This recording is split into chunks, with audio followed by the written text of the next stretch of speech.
Hello everyone, আমি সঞ্চিতা। কলকাতার মেয়ে, বিয়ের পরে দিল্লিতে এসে সংসার করছি। আর এটি আমার প্রথম ভিডিও। শুরু করছি ভিডিওটা ভালোবাসার দিন থেকে। এটি ভ্যালেন্টাইন ডের ব্লগ।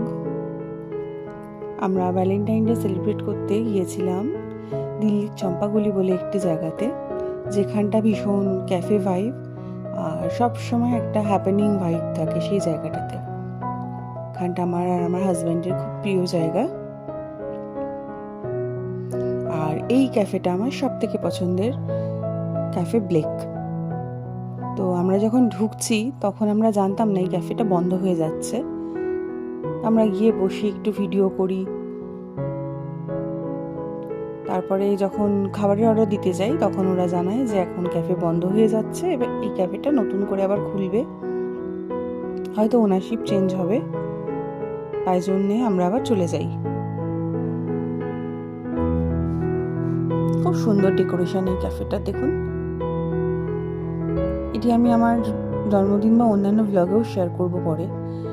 আর তারপরে আমরা ওখান থেকে চলে গিয়েছিলাম ক্যাফে দোস্তি বলে একটা ক্যাফেতে। এই জায়গাটাতে প্রচুর ক্যাফে আছে। এই ক্যাফেটাও খুব সুন্দর। আর যেহেতু ভ্যালেন্টাইন ডে, সেহেতু লালে আর সাদাতে একদম অপূর্ব সুন্দর করে জায়গাটা সাজানো।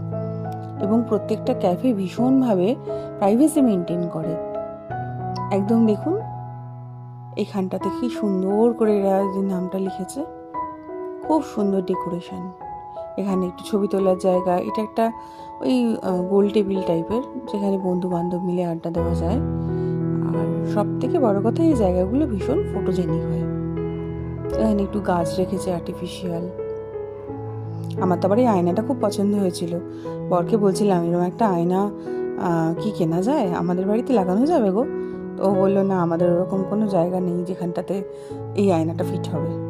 এই যে সাদা সোয়েটার পরে যাকে দেখছেন, ওটা আমার বর রাজা। এই দেখুন এখানে আবার হ্যাপি বার্থডে লেখা। যদি কারোর বার্থডে সেলিব্রেট করতে আসে তাহলে এই জায়গাটা খুব সুন্দর লাগবে। আর এদের লাইট, প্রত্যেকটা টেবিলের ওখানে এরকম করে লম্বা লম্বা করে লাইটগুলো লাগানো, খুব সুন্দর। খাবার দাবারও খুব ভালো ছিল। আমরা নিয়েছিলাম শিক কাবাব, সেটা খেতে খুব ভালো ছিল। আর নিয়েছিলাম টাংড়ি কাবাব, চিকেন টিক্কা, সেটাও খুব ভালো ছিল খেতে। আর এটা হচ্ছে বেলাভি। এই ক্যাফেটা সবসময় ভীষণ জমজমাট আর এত সুন্দর এখানে ফটো আসে। এখানেটা আগে আয়না মতো লাগানো ছিল, সেইটা এখন খুলে দিয়েছে। এই যে দেখছেন, দ্য ক্যাফে ব্লেকটা বন্ধ হয়ে গিয়ে ডফিমো না কি যেন একটা নামে আবার ওটা রিওপেন হবে। এই ক্যাফেটা ভীষণ সুন্দর। এতে আমরা যাইনি। এই নিয়ে এই জায়গাটাতে আমরা 5 বার গেলাম, গত বছর ভ্যালেন্টাইন ডে থেকে এই বছর ভ্যালেন্টাইন ডে অবধি। আমরা প্রথমবার গিয়েছিলাম যে গত বছর যখন ভ্যালেন্টাইন ডের দিন আমি আর আমার হাজব্যান্ড সিপিতে ঘুরছিলাম কনট প্লেসে। তো সেখান থেকে হঠাৎ করে বললো একটা ক্যাফেটেরিয়া টাইপের জায়গা সে আমরা দেখি না মাঝে মাঝে টিভিতে, যাবে ওখানে? তাই বললাম হ্যাঁ যাবো, চলো যাই দেখেই আসি না কেমন হয়। তো বলে দুজনে ওখান থেকে ক্যাব করে আবার সোজা চলে যাই এইখানটাতে। এই যে এইটা আমার সব থেকে প্রিয় ক্যাফে ছিল। আর আসলে যেতাম আরও একটা কারণ, এখানে ফ্রিতে নেইল আর্ট করে দিত। আমরা প্রথমবার গিয়েছিলাম ওই যে দেখুন একটা রেড ব্রিক্স ক্যাফে বলে একটা ক্যাফে দেখা যাচ্ছে, ওইটাতে রুফটপটাতে এত অপূর্ব লেগেছিল। লাইভ মিউজিক, তার সাথে খাওয়া দাওয়ার দারুণ ছিল। আর গত বছরের ডেকোরেশন একদম অপরূপ ছিল, মানে এত সুন্দর ডেকোরেশন এইটা ছিল। এবার বলছিল, কিন্তু এবার শীতও কম ছিল, কিন্তু যাইনি। আর এই ক্যাফেটা, এটারও নাম পাল্টেছে। এটা আগে ছিল গেমস অফ থ্রোনস, ওই জিওটি নামে। এখন এটা গ্রিন ভাইবস হয়েছে, তবে ভেতরটা কিছু খুব একটা পাল্টায়নি। এইটা সব থেকে সুন্দর করে সাজানো, অপূর্ব সুন্দর একদম। বেলুন দিয়ে, লাভ হাতে দিয়ে, দারুণ দারুণ সুন্দর,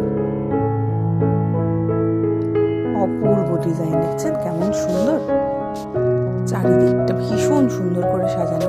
আর এই যে দেখুন গেমস অফ থ্রোনসের ওই যে চেয়ারটা এখানে রাখা, এখানে বাচ্চারা ছবিও তুলছে, তবে আমি তো বড়, সেই আমি আর বসতে পারিনি এটাতে। দেখেছেন সেই চেয়ারটা কি সুন্দর না? খুব সুন্দর এই চেয়ারটা। আমি তো ভাবছিলাম একবার বসে ছবি তুলে নিই। চলুন দেখি এটার ভেতরটাও আপনাদেরকে একবার সাথে করে নিয়ে যাই। এর না আবার নিচে সিটিং, এই যে নিচগুলোতে, তবে প্রত্যেক জায়গাতেই ভীষণভাবে প্রাইভেসি মেনটেন। দেখেছেন সব জায়গাটা এরকম কেবিনের মতো পর্দা দিয়ে দেওয়া যায়, মানে যদি বুক করেন আপনি তাহলে ওখানটা আপনি চাইলে ওরা পর্দাটা টেনে দেবে। আর যে কোনো অ্যানিভার্সারি, বার্থডে আপনি যাই সেলিব্রেট করতে চান ওরা খুব ভালো করে ওটা অ্যারেঞ্জ করেও দেয়। দেখুন কি সুন্দর এটার ভেতরটা। ইচ্ছে আছে এর একটা রুফটপ আছে, সেখানেও আমাদের ইচ্ছে আছে আমরা পরের বার গেলে কখনো যাব আর আপনাদেরও সাথে নিয়ে যাব। এগুলো না আগে থেকেই ছিল এরকম, বোধ হয় কিছু চেঞ্জ হয়নি, শুধু নামটামটাই পাল্টে যাচ্ছে সবগুলোর। আর এই জায়গাটা দেখুন, এই চেয়ারটা, আমি তো একদম রানীর মতো বসে পোজ দিচ্ছি। অনেক ছবি তুলেছি এখানে। কি সুন্দর না এটা? খুশিতে একেবারে একদম গদগদ হয়ে পড়েছি আমি। আবার ভালো করে বসছি। মানুষে বলে না বয়স হলে বাচ্চা হয়ে যায়, সে আমারও অবস্থা সেই রকম। তারপরে আবার খানিকক্ষণের জন্য আমরা ক্যাফে ব্লেকে গিয়েছিলাম। আসলে এবার না খাবারটা পাচ্ছিলাম না, যেহেতু এদের বাটার চিকেনটা আমাদের খুব পছন্দ, তো সেটা না আমি প্রথম রেস্তোরাঁতে গিয়ে সেই রকম পাচ্ছিলাম না। আর বারে বারের জন্য এখানে একবার ওখানে একবার ঘুরে ঘুরে ঘুরে ঘুরে দেখছিলাম। এইটা এদের একটা ভেতরের কাউন্টারটা। তারপরে চলে গিয়েছিলাম বাড়ি বলে একটা রেস্তোরাঁতে। এই যে এটা বেশ ওই বনেদি বাড়িগুলোর আদলে একটা সাবেকিয়ানা ছোঁয়া দেওয়ার চেষ্টা করেছে এরা। এটাও খুব সুন্দর। আমার বর গিয়ে আগেই বসে পড়েছে মেনু কার্ড হাতে নিয়ে, কিন্তু সে পছন্দের খাবার আমরা আর পাইনি এখানেও।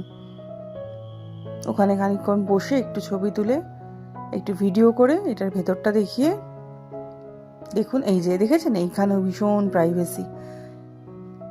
আসলে এই জায়গাগুলো বেশিরভাগই ওই কাপলদের জন্য, তো সেই জন্য এত প্রাইভেসি মেনটেন করতে হয়। এই যে দেখছেন কি সুন্দর করে সাজানো, এর আবার ঝিকিমিকি পাথর দেওয়া নিচে, আর ওপরে এরকম সুন্দর লাইটিং করা। এত সুন্দর এই লাইট, আমি চোখ ফেরাতে পারছিলাম না, অপূর্ব সুন্দর এখানটা। এই ক্যাফেটা থেকে ঘুরে আমরা আরেকবার চলে গিয়েছিলাম ওই দোস্তি ক্যাফেটাতে যেখানে আমরা খেয়েছি। ওদেরকে একবার জিজ্ঞেস করলাম গিয়ে যে এখানে কি তোমাদের বাটার চিকেন, এই নান বা এই জাতীয় কিছু খাবার আছে? তা বললো হ্যাঁ হ্যাঁ সব আছে, আপনারা বসুন।